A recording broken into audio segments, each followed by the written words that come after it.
इसे कहते हैं रेन एंड्स। ये बरसात के अंदर निकलती, देखो।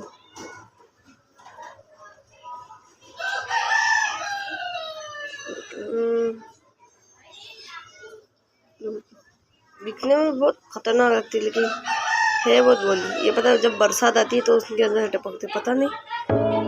वैसे तो ये बहुत भोली किस्म की, लेकिन अपन को लगता है कि काट नहीं। कुछ लोग डरते भी, लेकिन इसमें बहुत भोली लगता है इसे।